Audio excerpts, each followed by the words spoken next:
Ito yung kanyang likod, and then ito naman yung kanyang harapan. So ayan guys mula dito, comment down below, dito, dito, dito, dito.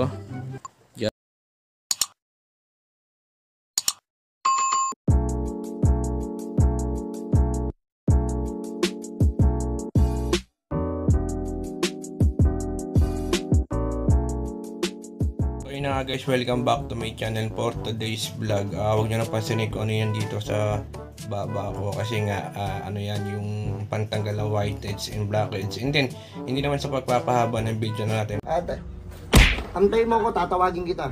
promote na rin natin o rugbenta na rin tayo.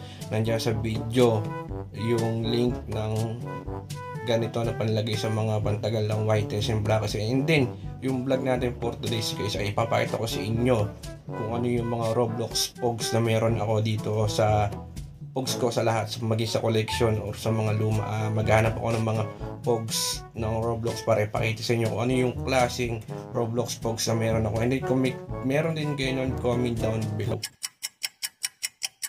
Okay na guys, mag-start na tayo. So ito yung ating unang Roblox, papakita sa inyo. Ito yung kanyang likod, and then ito naman yung kanyang harapan.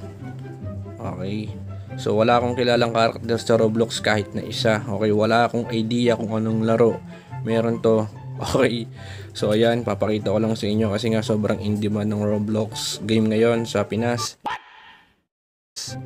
And then ito pa yung pangalawa na Roblox. Ito yung kanyang likod, and then ito yung kanyang unahan.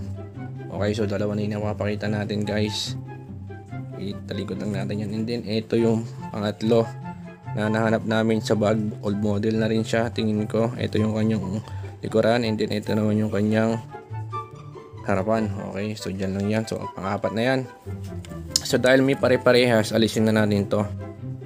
Ayan, pero bago natin alisin yan guys, pakita na rin natin sa inyo yung kanyang harapan. So ito yung kanyang harap. Okay, ito naman yung kanyang harap. So magkakaiba, parehas lang sila ng likod, yung tatlo. O di ba? Magkakaiba. So ito naman, mayroon pa ulit isa dito na parehas, pero yan, papakita na rin natin yung kanyang unahan. So ayan, okay, mamaya papakita natin sa inyo yung harap. So ito ay 1, 2, 3. So ito yung pang-apat na Roblox natin. Ito yung kanyang likuran, and then ito yung kanyang harapan. So kung kilala nyo sila guys, ay paki-comment lang sa comment section. So ito likod, ito yung kanyang harapan. So old model na rin siya, tulad ditong kulay blue na yan. So nakita ko siya sa bag. Ito ay yung pinakalas na Roblox na papakita natin. Uy, sana all may couple. So ito yung kanyang likuran, and then ito yung kanyang harapan. Okay, so dahil tapos na tayo doon sa harap ay sa likod na pakita natin, so pakita naman natin yung kanyang unahan. So ito yung kanyang unahan, ito yung kanyang unahan, 2 pang 3, ito yung kanyang unahan, and then 4, ito yung kanyang unahan, and 5, ito yung kanyang unahan, and pinakalas guys, ito yung kanyang unahan. Okay, so sa nakakakilala ng character na yan guys, comment down below para malaman ko kung sino yung character na yan sa Roblox.